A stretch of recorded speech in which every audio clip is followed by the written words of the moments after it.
अरे सब देखिए सब।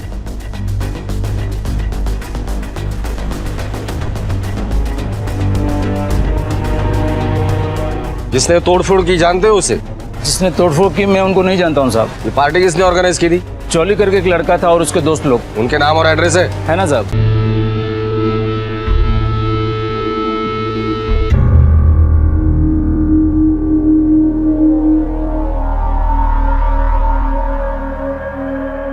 माँ, क्या हुआ?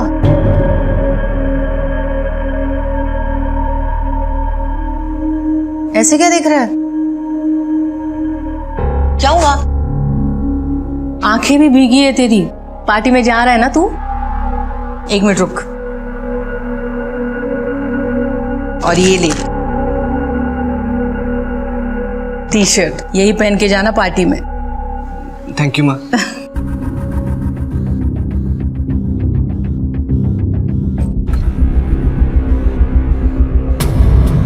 किधर? भैया वो स्कूल का लास्ट ईयर था तो फ्रेंड्स ने पार्टी रखी थी तो मैं। Late night party? कोई जरूरत नहीं है, चुपचाप जाके अपने कमरे में सो जाओ। भैया स्कूल का लास्ट ईयर है, फ्रेंड्स दोबारा नहीं मिले। कुछ भी हो, चुपचाप जाकर रूम में सो जाओ। प्लीज जाने दीजिए। एक बार बोला ना, समझ में नहीं आ रही तुमको? जाओ। बेटा छोड़ देना, जाने देना। माँ आप बीच में नहीं बोलो, अभी तक खड़े रहे हैं। महेंद्र मेरी बात तो सुनो बेटा। चलो अंदर, पार्टी में जाएंगे।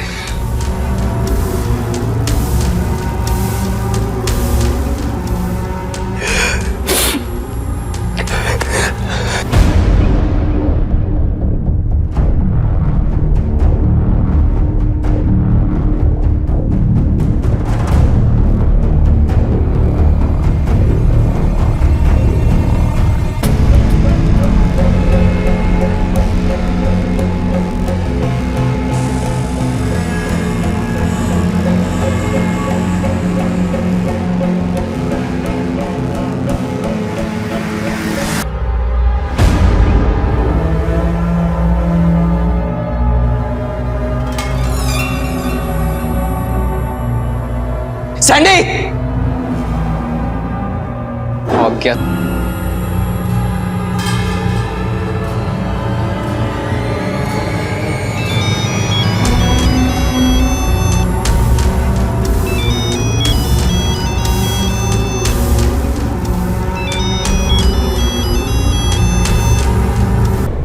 नमस्कार, आदाब। क्राइम पेट्रोल डायल 100 में आप सबका स्वागत है।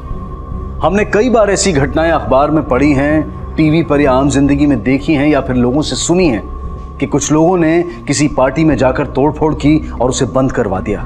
ऐसी घटनाओं की प्रतिक्रिया भी अलग अलग होती है। कोई इसे व्यक्तिगत आजादी का हनन कहेगा, कोई इसे संस्कृति के लिए उठाया गया सही कदम, तो कोई कुछ और। लेकिन आज के इस मामले में घटी घटना के बाद अजीबोगरीब ऐसी घटनाओं का सिलसिला शुरू हो गया जिसने एक के बाद एक ऐसे कई सवाल इंदौर पुलिस के सामने खड़े कर दिए जिनका जवाब तलाशना उनके लिए चुनौती बन गया। लेकिन क्या हुआ था इस घटना के बाद? क्यों ये केस चुनौती बन गया था? आइए देखते हैं आज का ये केस।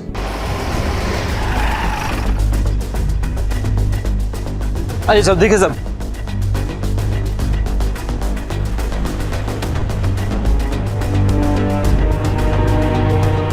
जिसने तोड़फोड़ की जानते हो उसे? जिसने तोड़फोड़ की मैं उनको नहीं जानता हूँ साहब। ये पार्टी किसने ऑर्गेनाइज की थी? चौली करके एक लड़का था और उसके दोस्त लोग। उनके नाम और एड्रेस है ना साहब? कहाँ गया होगा ये? मुझे कुछ समझ में नहीं आ रहा है, कब कहाँ गया है? ये सब ना आपकी वजह से हुआ है। आपको ही बड़ा शौक था उसको पार्टी में भेजने का। पता भी उन पार्टीज में क्या क्या होता है। पड़ा होगा कहीं खा पी के।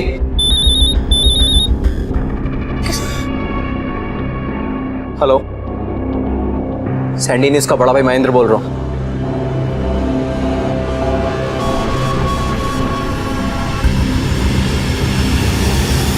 इंस्पेक्टर साहब, हमारे बच्चों को किस लिए पकड़ के लाए आप? इनका एक मिनट, हमें अपना काम करने दीजिए। पकड़ के लाए आप, काम करने दीजिए। हमें पता है। देखिए पर आधी रात को इनके बच्चों को यहाँ ऐसे कैसे उठा कर ला सकते हैं आप? हमें पता है हम क्या कर रहे हैं।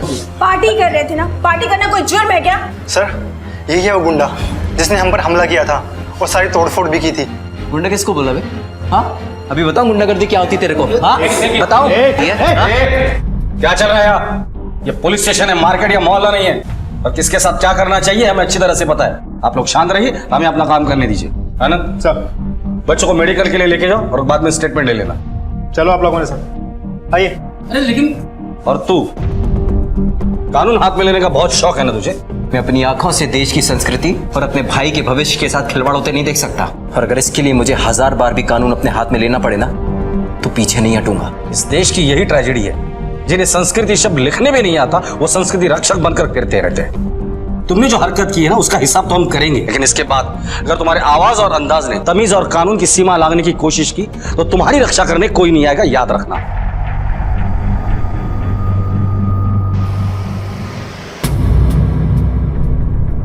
सर कहाँ है मेरी बेटी? आपको यकीन है कि आपकी बेटी इसी पार्टी में गई थी? ये जोली हमारे पड़ोस में रहता है और इसी के साथ गई थी मेरी बेटी उस पार्टी में। मतलब पार्टी से सैंडी अकेला गायब नहीं हुआ है? क्या राधिका और सैंडी एक साथ थे पार्टी में? नहीं सर, पार्टी में हमने उन्हें एक साथ नहीं देखा। हाँ, सैंडी ने राधिका से बात करने की कोशिश की थी, बट उसे वो पसंद नहीं आया। उसने तो उससे हाय तक भी नहीं बोला। हेलो। तो राधिका कहाँ गई? I don't know sir. इनके आने के बाद वहाँ पे इतना केओस मच गया था कि कौन कहाँ है कुछ पता ही नहीं चला। कोई आइडिया सैंडी अपने घर के अलावा कहाँ जा सकता है? सर, सैंडी जब भी किसी परेशानी में होता था सिर्फ एक ही पर्सन के पास जाता था, हमारी निधि मैम। आप जानती है ये सैंडी कहाँ होगा इस वक्त? नहीं सर, मुझे तो इस बारे में कुछ भी नहीं पता। आप किसी राधिका को जानती है? मैं नहीं जानती सर। कल पार्टी में सैंडी और राधिका की मुलाकात हुई थी। पार्टी के बाद से सैंडी और राधिका दोनों गायब हैं। हो सकता है ये नई लड़की राधिका शायद उसके साथ कहीं चला गया हो। ठीक है साहब, कुछ बताना था आपको। बोलो साहब। हमारा नाम राजेश है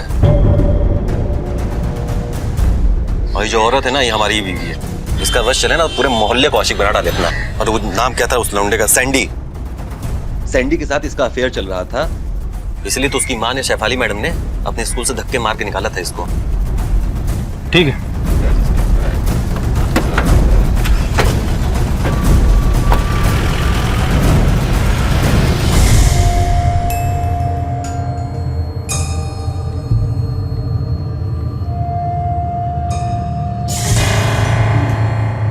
मुझे एक फोन करना है और फिर आगे जाना है। अरे नहीं मैडम, मुझे देर हो रही है, मुझे मार्केट जाना है, आप दूसरा रिक्शा देख लीजिए। ठीक है, ये लीजिए।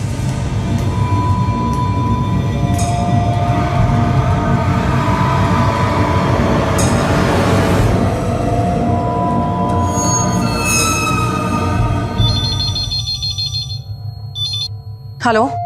हेलो, आप शेफाली मैडम बोल रही है? हाँ जी, बोल रही हूँ। आपका बेटा हमारे पास है, हमने उसे किडनैप कर लिया है। क्या? तुम कौन बोल रहे हो? हेलो हेलो हेलो, मेरा सैंडी कैसा है? वो बिल्कुल ठीक है। आप हमें 15 लाख रुपए दीजिए, हम आपका बेटा आपको वापस लौटा देंगे। और एक बात याद रखिएगा, पुलिस को खबर करने की गलती मत करना, वरना हम सैंडी को मार डालेंगे।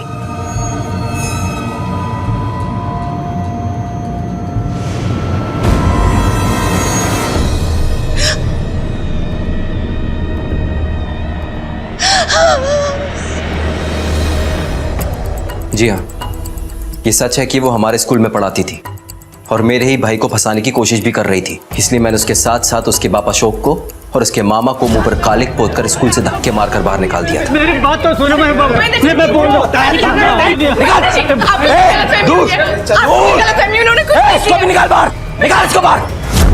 मैं मानता हूँ कि मैं सैंडी को ढूंढने उस पार्टी में गया था, लेकिन वो मुझे वहां नहीं मिला। फिर मैं कैसे बता सकता हूँ कि वो कहाँ चला गया? ये सच बोल रहे हैं? पर सर ये उससे मिले या नहीं मिले ये हम नहीं जानते सर। उस दिन के बाद से तो मर गई निधि मेरे लिए। वो दिन है और आज का दिन है। शक्ल नहीं देखी मैंने अपने बेटी की। मंदार का भाई सैंडी गायब है, क्या लगता है आपको कहाँ होगा वो? इस बात के लिए तो आपको निधि से पूछना होगा या उसका भाई मंदार। एक छोटी सी बात के लिए मुझे इतनी बड़ी सजा दी, वो क्या अपने भाई को माफ करेगा? महेंद्र,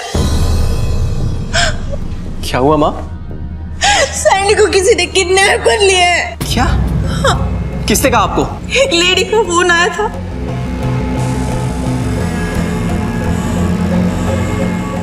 नहीं, आपको वहां जाने की कोई जरूरत नहीं है। मैं जाऊंगा पैसे लेकर।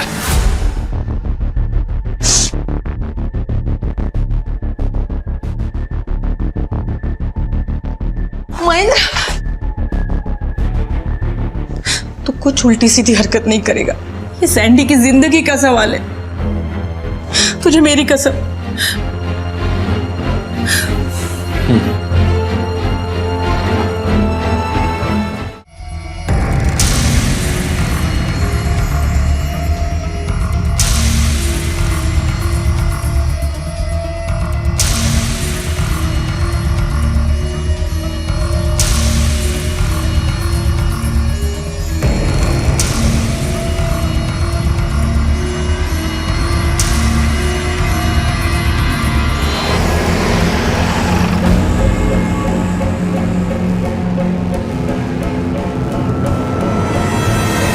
संदीप यानी कि सैंडी का बड़ा भाई महेंद्र एक ऐसा नवयुवक था जिसकी सोच का दायरा सिर्फ उसके एम के इर्द गिर्द घूमता था। उसे अपने भाई के किडनैप हो जाने का दुख कम और गुस्सा ज्यादा था। अपनी मां शेफाली कुलश्रेष्ठ के कहने पर अपहरणकर्ताओं को देने के लिए पैसे लेकर वो गया जरूर था, लेकिन उसने वो पैसे अपहरणकर्ताओं को ही दिए या फिर वो कोई अलग खेल खेल रहा था, इस बात को दावे से कह पाना अभी मुश्किल था। इस बात का फैसला वक्त को करना था जो कि बहुत तेजी से बीतता जा रहा था और सैंडी का अभी तक कुछ पता नहीं चला था। महेंद्र, उस लेडी ने बोला था कि पैसे मिलते ही वो लोग सैंडी को छोड़ देंगे, लेकिन अभी तो 4 बजने आए हैं। मुझे लगता है हमें पुलिस को इन्फॉर्म कर देना चाहिए। माँ, तूने पैसे उसी जगह रखे थे जो मैंने बोली थी? तुमसे कोई गलती तो नहीं ना हुई? माँ, मैंने पैसे वहीं रखे थे जहां आपने मुझसे बोला था। मुझसे कोई गलती नहीं हुई है। अगर तुमसे कोई गलती नहीं हुई है तो जरूर हमारे साथ कोई धोखा हुआ है। क्या आप लोगों ने रैंसम की अमाउंट दे भी दी और ये बात पुलिस को इन्फॉर्म करना आप लोगों ने जरूरी नहीं समझा? मैं डर गई थी। उन्होंने धमकी दी थी कि अगर ये बात हमने आपको बोल दी तो वो मेरे सैंडी को। ठीक है, जिस नंबर से आपको कॉल आया था वो नंबर हमें दीजिए। सर, वो एक्चुअली कॉल घर के लैंडलाइन पे आया था। ऐसा कैसे हो सकता है सर? इनका बेटा और मेरी बेटी दोनों एक साथ गायब हुए थे। इनके पास रैंसम कॉल आया, मेरे पास कोई भी कॉल नहीं आया। सर, कहीं राधिका को कुछ। सर प्लीज आप कुछ कीजिए, हमारी इकलौती बेटी है। देखिए, हम लोग सैंडी और राधिका दोनों को ढूंढने की पूरी कोशिश कर रहे हैं। सर, एक इम्पोर्टेंट कॉल आया है, हमें अभी निकलना होगा। चलो।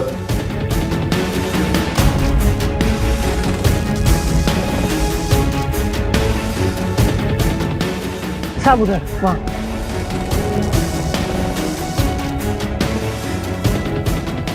ये यहाँ कचरा बिनते हुए मिली थी साहब मुझे। आसपास देखो कुछ क्या मिलता है क्या?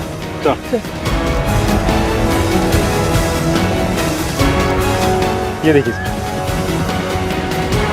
आनंद, ये पार्टी का वेन्यू और ये जगह कितना डिस्टेंस होगा? यही करीब 500 मीटर।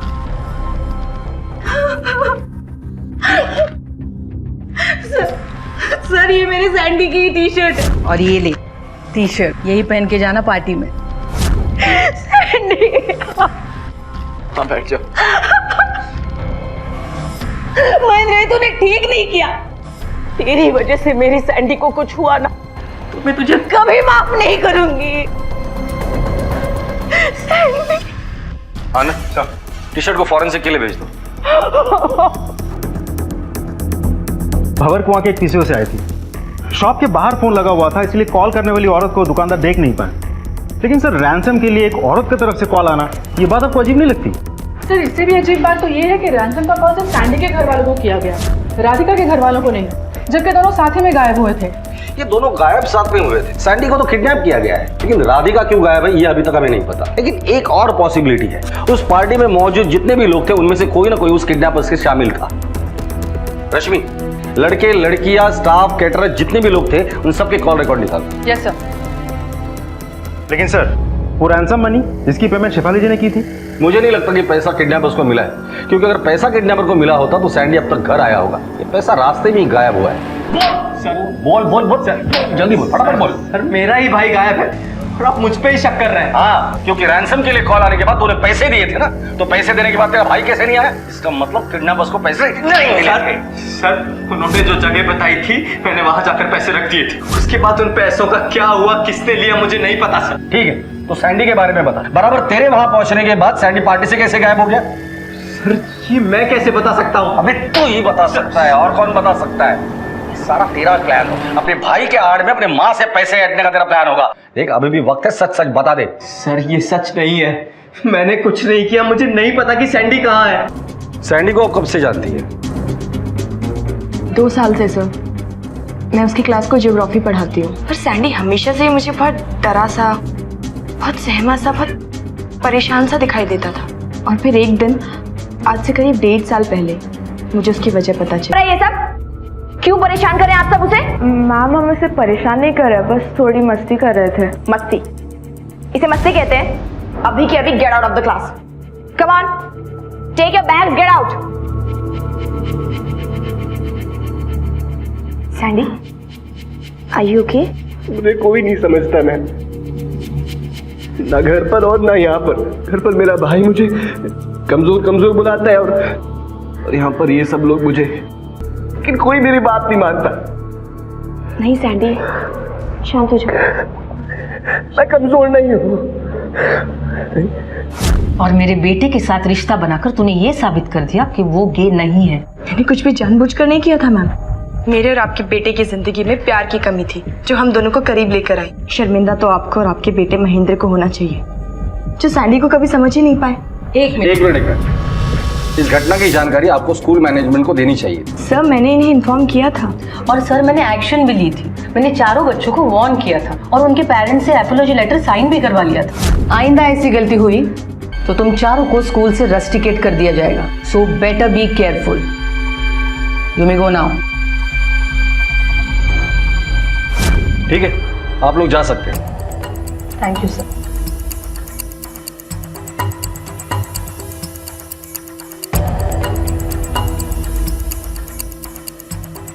एक बात समझ में नहीं आई, जो बच्चे सैंडी को इतना परेशान करते थे उन्हीं बच्चों के साथ ये पार्टी करने कैसे गया?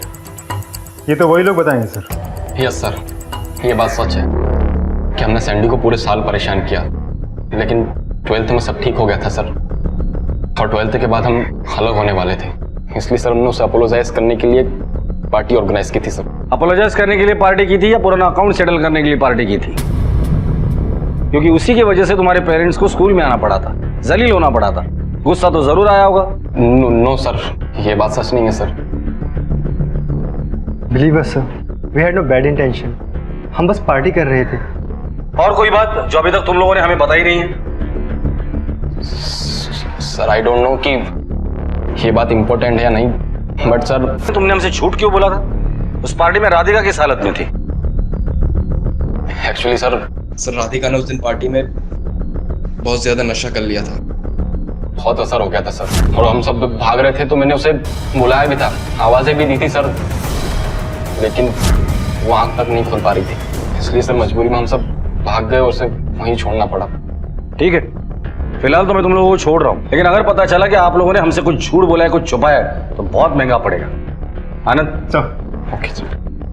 इस घटना को घटे काफी समय बीत चुका था, लेकिन पुलिस को अब तक ना तो कोई ऐसा सूत्र मिला था और ना ही ऐसी कोई कड़ी जिसके सहारे वो अपनी जांच को आगे बढ़ा सकते। लेकिन फिरौती की मांग सिर्फ सैंडी के लिए की गई थी, राधिका के लिए नहीं। पुलिस के शक के घेरे में इस वक्त सैंडी का भाई महेंद्र था। कभी उसकी टीचर रही उसकी प्रेमिका निधि थी और सैंडी के वो दोस्त थे जिन्होंने वो पार्टी ऑर्गेनाइज की थी। हालांकि ये सब लोग इस घटना में अपना हाथ होने से लगातार इनकार करते आ रहे थे, लेकिन पुलिस का मानना था कि इस मामले में आगे बढ़ने का सूत्र उन्हें या तो सस्पेक्ट्स की इस छोटी लेकिन महत्वपूर्ण लिस्ट से मिल सकता है या फिर उस रात घटी घटनाओं के घटनाक्रम से। और सारे सस्पेक्ट से पूछताछ करने के बाद उन्होंने उस रात के घटनाक्रम को दोबारा से जांचने का फैसला किया। इस केस को सॉल्व करने का क्लू उस रात घटी घटनाओं की टाइमिंग में छुपा हुआ है। सबसे पहले जॉली आता है राधिका के साथ रात 8:30 बजे। उसके बाद सैंडी की एंट्री होती है लगभग 11 या 12 के बीच। फिर उन्हें ढूंढते हुए महेंद्र वहां पहुंचता है रात को 1:30 बजे के आसपास, और 1:30 बजे होटल में आने के बाद वो तोड़फोड़ करता है, मारपीट करता है, पर उसे सैंडी कहीं नहीं मिलता। सर हो सकता है सैंडी ने महेंद्र को वहां आते हुए देख लिया हो और वो कहीं छिप गया हो। लेकिन महेंद्र ने तो पूरा बंगला छान मारा था, फिर सैंडी गायब कहाँ हो गया? शायद इसलिए क्योंकि सैंडी वहां था ही नहीं। हो सकता है कि महेंद्र के पहुंचने से पहले ही उसका किडनैप हुआ हो।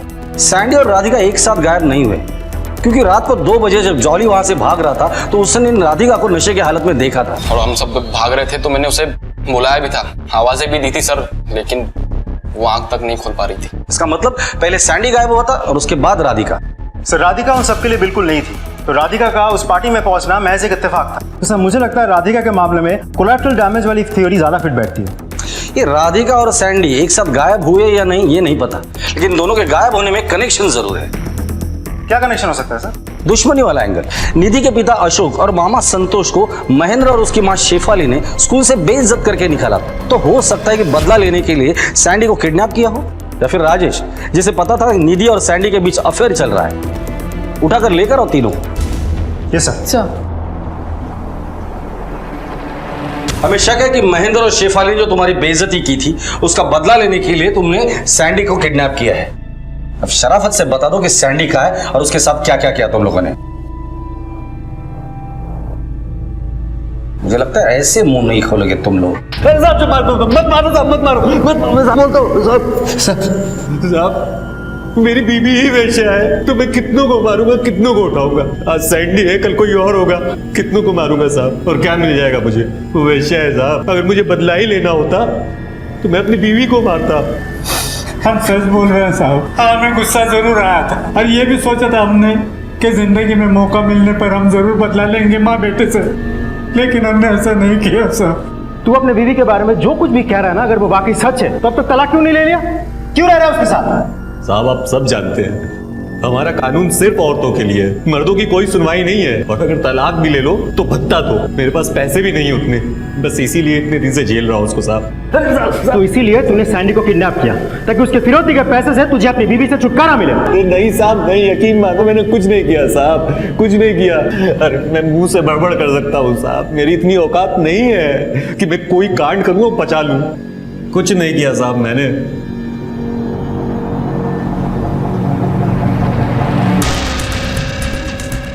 उन तीनों को जाने दो, लेकिन नजर रखना उन पर। Okay sir.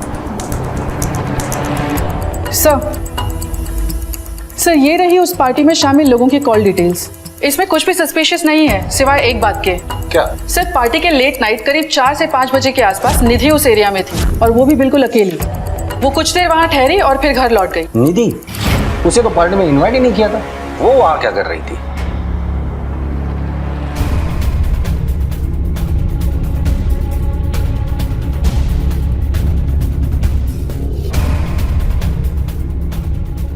उसके भाई महेंद्र और शेफाली जी की सख्ती की वजह से हमारा मिलना बहुत कम हो गया था। उस रात सैंडी भी पार्टी के सिलसिले में बाहर था और मेरे पति भी एक शादी की केटरिंग के काम से रात भर नहीं आने वाले थे। तो फिर सैंडी ने मुझसे कहा कि वो मुझसे मिलने यहाँ पर आएगा, लेकिन रात पूरी बीत जाने के बाद भी सैंडी नहीं आया। मैंने कई बार उसे कॉल भी किया लेकिन उसका फोन नहीं लग रहा था। मुझे बहुत ज्यादा फिक्र हो रही थी, इसलिए मैं वहां उसे ढूंढने चली गई। सर दुनिया चाहे कुछ भी बोले, मैं सैंडी से सच में बहुत प्यार करती हूँ। फिक्र है मुझे उसकी, क्योंकि अगर वो नहीं होता तो शायद आज मैं इस दुनिया में नहीं होती। मतलब? अपनी जिंदगी से परेशान होकर मर जाना चाहती थी मैं, जब सैंडी ने मुझे बचाया।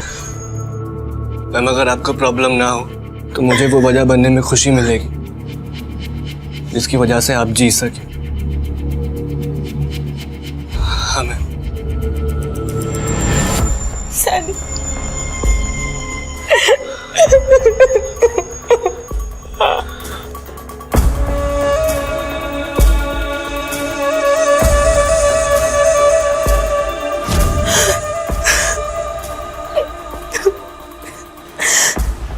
जिसने मुझे जिंदगी दी, फिर से जीने की उम्मीद बंधाई, उसका ख्याल रखना भी तो फर्ज है ना मेरा।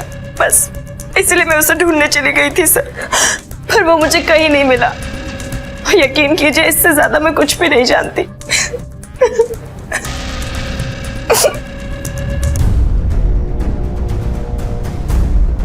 निधि अगर सच बोल रही है तो उसका बयान हमारी थियरी को सपोर्ट करता है कि सैंडी महेंद्र के डर से वहां नहीं छिपा, बल्कि महेंद्र के पहुंचने से पहले ही सैंडी का किडनैप हुआ था। सैंडी अगर बंगले में या बंगले के आसपास कहीं में भी होता तो निधि से मिलने वो जरूर पहुंचता। तो सैंडी का खून भरा टी शर्ट हमें मिला है। अब ये टी शर्ट सैंडी और राधिका की कहानी में कहाँ फिट बैठता है ये पता करना है। Yes sir. सर भंवर कुआं के वो पीसीओ के आसपास के शॉप की सीसीटीवी फुटेज मैंने चेक की है, पर उस कॉल करने वाली औरत का कुछ पता नहीं चला है सर। एक जवान लड़के को किडनैप करना फिर रैंसम के लिए कॉल करना एक अकेली औरत का काम नहीं हो सकता। जरूर कोई ना कोई मर्द भी इन्वॉल्व है, लेकिन कॉल रिकॉर्ड के हिसाब से इस केस से जुड़े जितने भी सस्पेक्ट हैं वो अपने अपनी लोकेशन पे मौजूद थे, इंक्लूडिंग निधि। तो फिर ये औरत और मर्द कौन हो सकता है? और रिकॉर्ड्स दोबारा से स्कैन करना। वैसे आनंद, ये साकेत नगर रॉबरी केस की अगली डेट क्या है? सर वैसे तो कल की थी, लेकिन कोर्ट ने डेट कैंसिल करके नेक्स्ट वीक की दी है। ओके। हेलो, क्या, कब? ठीक है, हम लोग उसका इंतजार कर रहे हैं। क्या हो गया सर? सागवेर पुलिस स्टेशन से फोन था, राधिका मिल गई है, काफी खराब हालत में। वो लोग उसका मेडिकल करवाकर यहाँ लेकर आ रहे हैं। तुम उसकी माँ को इन्फॉर्म करो। Yes sir. सर मुझे कुछ याद नहीं है। सलामत वापस लौट आना खुशी की बात थी, लेकिन उसके लौट आने से इस मामले की जांच पर कोई असर नहीं पड़ा था, क्योंकि उसके पास पुलिस के किसी भी सवाल का कोई जवाब नहीं था। इस केस में इंदौर पुलिस के सामने अब भी अंधेरा ही था, जहां से बाहर निकलने का रास्ता उन्हें खुद ढूंढना था। क्या इंदौर पुलिस इस अंधेरे में रोशनी का कोई सुराग खोज पाई? क्या उन्हें पता चला कि सैंडी और राधिका के इस तरह अचानक गायब हो जाने के पीछे किसका हाथ था? और क्या राधिका का इस तरह से वापस लौट आना कोई सामान्य सी बात थी या फिर एक सोचा समझा षड्यंत्र? राधिका जिस हालत में मिली थी, उस हालत में कोई भी इंसान 1 घंटे में कितना किलोमीटर चल सकता है? शायद 5 किलोमीटर। अगर राधिका 5 किलोमीटर दूर चलकर या सानवेर पुलिस स्टेशन पहुंचती है, यहाँ से 10 किलोमीटर नॉर्थ ईस्ट, ये एक सुनसान जगह है और यहाँ एक रेलवे ब्रिज भी है, जैसे राधिका ने बताया था। मेरे हिसाब से राधिका यहाँ थी।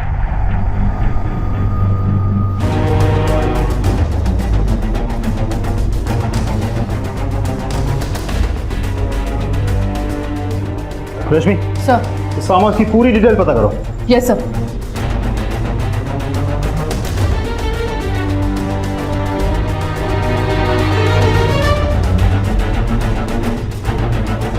सर, एक शॉकिंग इंफॉर्मेशन मिली है। ये फार्म हाउस निधि के मामा संतोष का है। सर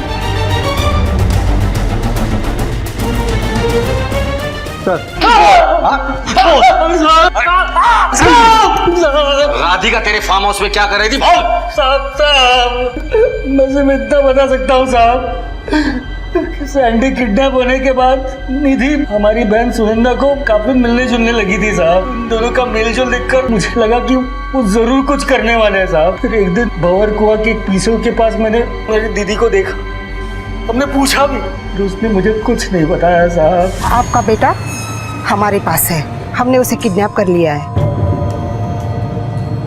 सर पता चला है कि निधि दार्जिलिंग शिफ्ट होने वाली है। वहाँ के एक स्कूल में उसे टीचर की नौकरी लगी है और उस स्कूल से पता चला है कि उसकी ज्वाइनिंग डेट नेक्स्ट मंथ की है। निधि शिफ्ट हो रही है? सर जी सर, सब कुछ बताने को तैयार हूँ। मुझे नहीं पता सैंडी कहाँ है और कैसा है। जब मैंने सैंडी को बताया कि मेरी जॉब दार्जिलिंग लग गई है, तो फिर नहीं सैंडी, ऐसा कुछ भी नहीं है कि मैं तुम्हें छोड़कर कहीं जा रही हूँ। मैं तो बस राजेश से अपना पीछा छुड़वाना चाहती हूँ और सिर्फ इसलिए मैंने जॉब ली है। लेकिन अगर ऐसी बात है तो मैं आपके साथ क्यों नहीं आ सकता? सैंडी तुम्हारे सामने तुम्हारा पूरा फ्यूचर है। आपके बिना ना तो मेरा कोई भविष्य है ना कोई फ्यूचर है। मैं नहीं रह पाऊंगा आपके बिना, मैं सुसाइड कर लूंगा। सैंडी कैसी बातें कर रहे हो तुम? मैं भी तुमसे दूर नहीं रहना चाहती, लेकिन तुम जानते हो। लेकिन क्या, अगर आप भी वैसा चाहती हैं तो मेरे पास एक आइडिया है जिसके जरिए से हम लोग एक साथ रह सकते हैं हमेशा के लिए। कैसे? लेकिन आप पहले प्रॉमिस कीजिए कि आप मेरे प्लान सुनाने से पहले कुछ रिएक्ट नहीं करेंगे। प्रॉमिस? प्रॉमिस। आप मुझे किडनैप कर लीजिए। व्हाट? सैंडी कैसी बातें कर? आपने कहा था कि आप नहीं बोलेंगे, आपने प्रॉमिस किया था। पहले आप मेरा पूरा प्लान सुनिए। हम दोनों मिलकर मेरी किडनैपिंग का नाटक करेंगे। उसके बाद आप मेरी मॉम से रैंसम की डिमांड कीजिएगा, जो कि मॉम इजीली आपको दे देंगे। आप वो पैसे लेकर दार्जिलिंग चले जाइएगा और मैं यहाँ पर कुछ दिन घर पर रहूँगा और कुछ दिन बाद बिना किसी को बताए मैं आपके पास आ जाऊँगा। लेकिन अगर मैं रैंसम के लिए शेफाली जी को खुद कॉल करती तो ऐसा हो सकता था कि वो मेरी आवाज़ पहचान जाती, और मुझे अपने लिए अलाबाई भी सेट करनी थी ताकि आप लोगों का शक मुझ पे ना जाए। बस इसलिए मैंने अपनी माँ को कॉल किया और उन्हें अपने प्लान के बारे में बताकर उनसे हेल्प मांगी। अपने बेटे की खुशी के खातिर मैंने इसे मदद करने के लिए हाँ कह दी। आप तो समझदार है, एक उम्र जी चुकी है। आपको पता होना चाहिए था कि निधि और सैंडी जो कुछ भी कर रहे थे वो गलत था। आप दोनों के अलावा ये प्लान सैंडी को पता था। फिर सैंडी और राधिका संतोष के फार्म हाउस पे कैसे पहुंच गए? सर माँ ने मामा के फार्म हाउस की चाबी मुझे दी थी और हमारा यही प्लान था कि सैंडी को हम वहीं छुपा कर रखेंगे। लेकिन जब उस रात सैंडी मुझे नहीं मिला तो मैं तो हमारे फार्म हाउस पे गई ही नहीं। तो फिर वो चाबी किडनैपर के पास कैसे गई? आपने चाबी कहाँ रखी थी? निधि के साथ साथ राजेश ने भी हमें यही बताया कि उस रात वो सुदाम नगर कॉलोनी में किसी शादी में केटरिंग का काम कर रहा था। पता करो वाकई वो केटरिंग का काम कर रहा था या कुछ और पका रहा था। सर जी सर, मेरे घर में ही शादी था, मैंने ही दिया था कैटरिंग का ऑर्डर राजेश दुबे को, पर वो आया नहीं। क्योंकि सुदामा नगर की उस शादी में तूने केटरिंग का कॉन्ट्रैक्ट जरूर लिया था, लेकिन तेरा स्टाफ वहां गया था, तू नहीं गया था। तो तू कहाँ था बता। अरे साहब, मैंने सोचा भी नहीं था कि वहां तक पहुंच पाएंगे आप लोग। मतलब ये सब तेरा किया कराया था? क्यों किया ये सब? अरे बोल। ज्यादा कुछ मांगा नहीं था मैंने अपनी बीवी से, 4 रोटियां और थोड़ा टाइम बिस्तर पे। इतना भी देने को तैयार नहीं थी वो मेरे को। दिल का रिश्ता, कभी क्या, प्यार, इश्क, मोहब्बत, दिन भर लेक्चर। टीचर थी ना, टीचर। बच्चा समझती थी मुझको। ऊपर से कोड़ में खाज बन के आ गए सैंडी। इनको भी मैं ये लूं, यहाँ मैं बूंद बूंद को तरस रहा हूँ और मेरी ही बीवी का जवानी का सागर ये भाई साहब आराम से पी रहे हैं। पीछा किया, फोन चेक किया, सब कुछ किया, तब जाके पता चला कि हमको छोड़ के मैडम दार्जिलिंग जा रही है। तभी मुझे सैंडी के संग जो झूठी प्लानिंग थी किडनैपिंग की, वो भी मालूम चली। बस मेरे को मौका मिला सैंडी से हिसाब किताब बराबर करने का।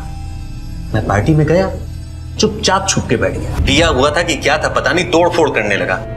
मैंने सोचा कि मेरे प्लान की तो ऐसी की तैसी हो गई, लेकिन नहीं, उसने तो मेरा काम और हल्का कर दिया। अब तो और किसी को मुझ पर शक नहीं होता। कुछ देर महेंद्र निकल गया, लेकिन सैंडी साथ नहीं था। मैं बंगले के अंदर घुसा। निधि के मामा के फार्म हाउस की चाबी निधि की अलमारी में पड़ी हुई थी, मैंने उड़ा ली। दोनों को ले जाकर वहीं पे बंद कर दिया। मुझे पता था कि आप लोगों को पहले शक जो है या तो महेंद्र पे जाएगा या तो सैंडी की क्लास के उन लड़कों पे जाएगा जो उसे चिढ़ाया करते थे। मैं था ही नहीं कहीं।